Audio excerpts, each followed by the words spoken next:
Hello and welcome to another video. My name is Mallory if you're new here.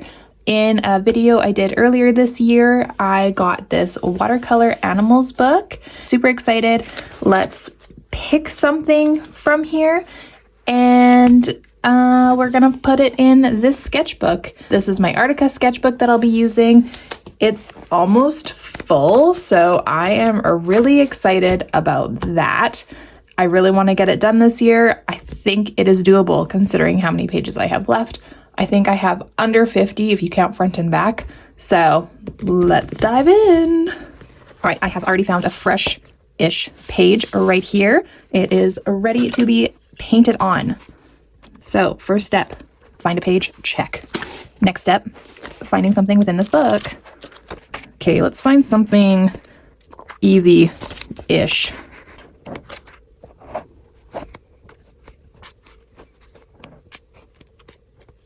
I mean, I do like this betta fish. That is an option. It seems, well, I don't want to say anything seems easy because we all know that that is far from the case. Oh, okay. Oh, look at this. Oh, that's so cute. Okay, I think I've decided on the fish. So let's get all of this ready to go. Okay, so the first step is to sketch the betta fish. This is a great project to practice sketching freehand because there's so much variety in the shape of this fish, which I completely agree. So let's just freehand it and go from there. Where are my pencils? Pencil, pencil, pencil. Let the sketching begin.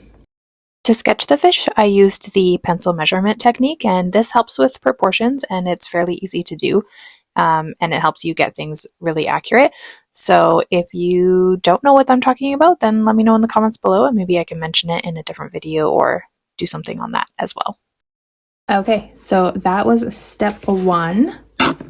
Oops, sorry about that. Okay, step number 2. Use a liquid frisket to create a few bubbles coming out of the fish's mouth or add bubbles later with white paint. And I didn't have a frisket, so I am going to use the masking fluid by Winsor Newton. Okay, on to step 3. Brush on clean water, starting at the outline of the fish and working out towards the paper's edges. You can brush the water as far as you'd like. Remember to apply enough water for the paper to be shiny but not pooling. You can add more water to any areas that absorb too quickly. I'm using an angled brush, which gives me broad coverage and a nice edge to my brush strokes. That's a good idea. I guess we'll see how this turns out in like sketchbook page here. But let's get some water on this baby. Okay, while I'm waiting for my masking fluid to dry, I should probably, oh, I forgot my spray bottle. Hang on. Got it.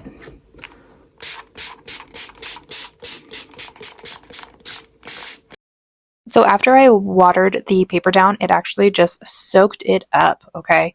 This paper is thirsty. So I couldn't really get those nice little effects that you can get with the water by dropping paint into it. So I basically just had to work around that.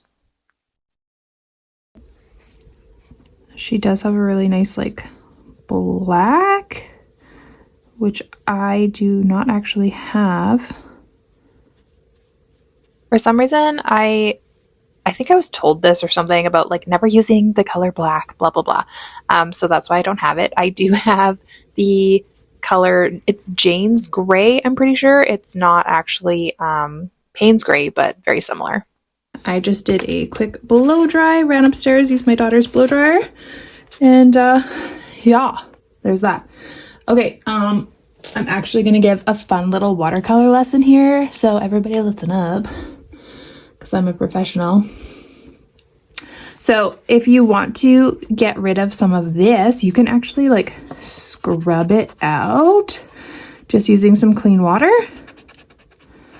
Oh, thank God this works. Okay.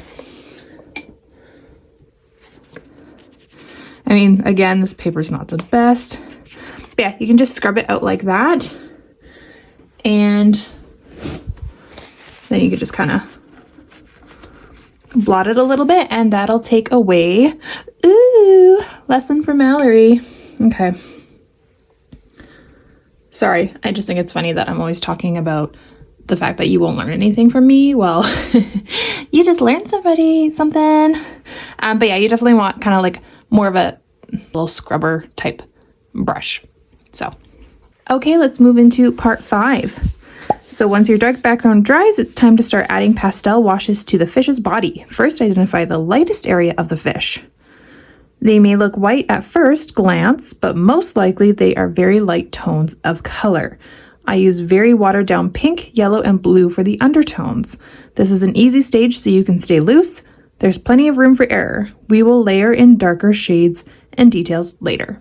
Oh, well, there is room for error. She says that specifically. Sometimes I think that my sarcasm is super, super obvious, and then I'm listening to myself back and I'm like, maybe I just come off as snobby, but either way, that was sarcasm for fun. It wasn't anything serious or anything like that. But anyways, just thought I'd mention that so people don't get all upset.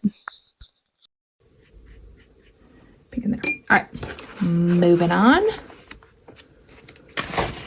Okay, so number 6.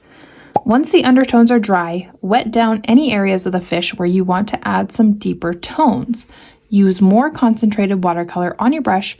Start gently painting those areas you want to darken. I gotta run upstairs back to my hairdryer. I'll be back. Okay. All right. Let me catch my breath. Okay. Why not bring your hairdryer downstairs into your studio there, Mallory? Why make it so difficult for yourself to run upstairs all the time? Well, let me tell you what. This is what a pregnant person does for exercise. When you don't want to do exercise. Yes, it would make more sense for me to bring my blow dryer down here, but am I going to? No. Will I probably have to take this back up and do it again? Yes. But again, that's my exercise. Blaming it on that. And you can tell by how out of breath I am. Okay. Okay, so let's do this. Do some deeper tone. Hey, wait a second. How does she have these all of a sudden? Womp womp. Well, that's new, isn't it?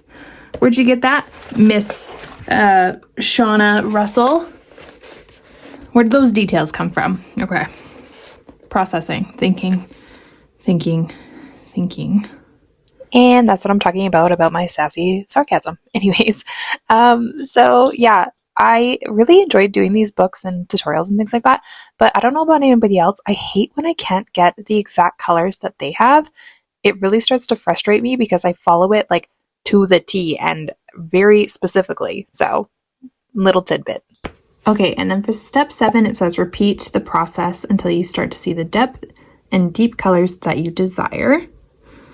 And then 8 is don't worry if the colors spread too quickly. You can get in with a clean paper towel and gently dab out the areas that need to be lightened up. Of course, be sure to do this while the area is still wet. Dang, that looks good. Wah, wah.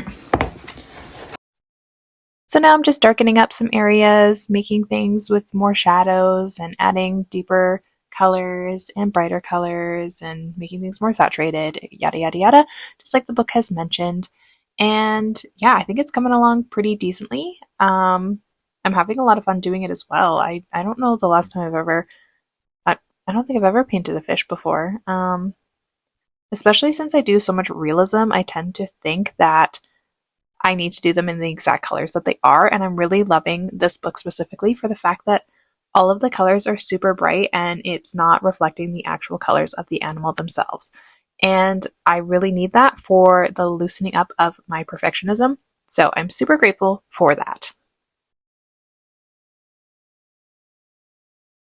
Number 9. Once you're happy with the shape and tones of your fish, it's time to add detail. I add some texture on the scales and lines of the fins with a very small round brush. I even like to drag the side of the brush to create more random texture. Okay. Now I have switched to a smaller round brush so that I can get in more of those dark shadow details as well. I think my fish has an extra little fin here or something. I don't know, hers randomly turned into something else, so that's fine.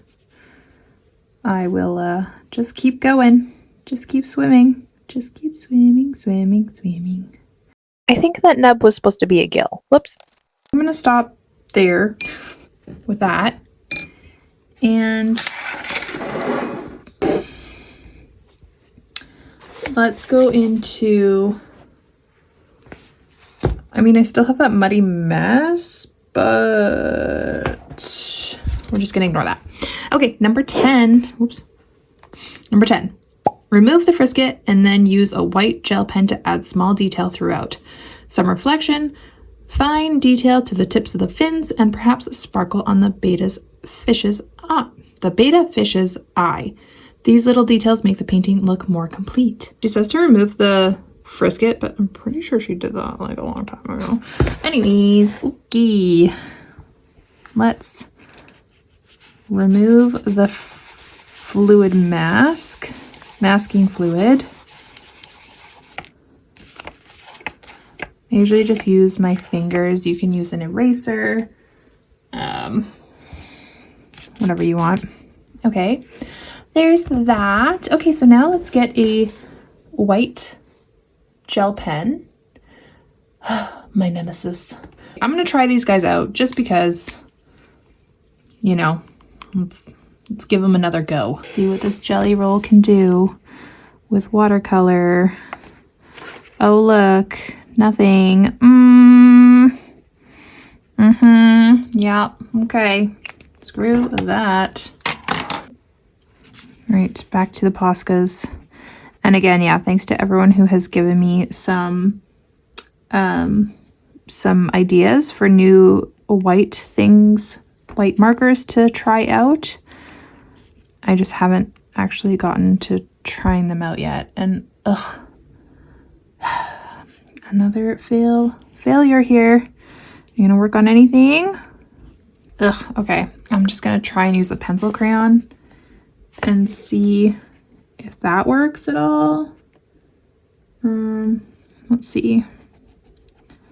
I mean, it's working better than anything else I've tried. Oh my gosh. I've seen so many other people swear by Poscas and jelly rolls, and man, just such hit and misses for me. It is very, very frustrating. The Poscas work better than everything else I've tried, and again, I need to invest in those other ones that people have recommended to me. I just haven't had the chance to do it yet, but I promise I will try some different ones and stop complaining about these two specifically. So we'll just wait for that, okay?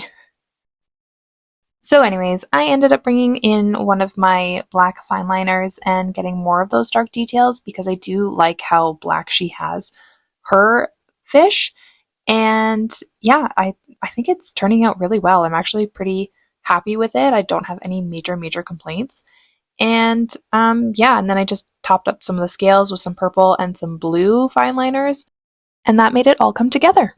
All right, everybody, there is my completed beta fish. For reference, this is what it was supposed to look like. And that's what we got. And for a first try with this fish, I think it turned out great. Were the instructions of this book good? I would say overall they're not bad. But I also know some watercolor techniques. You might feel a little lost if you don't have any experience, but I think it was still fun to follow along. So if you want to give the book a try, I definitely recommend it. Anyways, thanks so much for watching. Bye!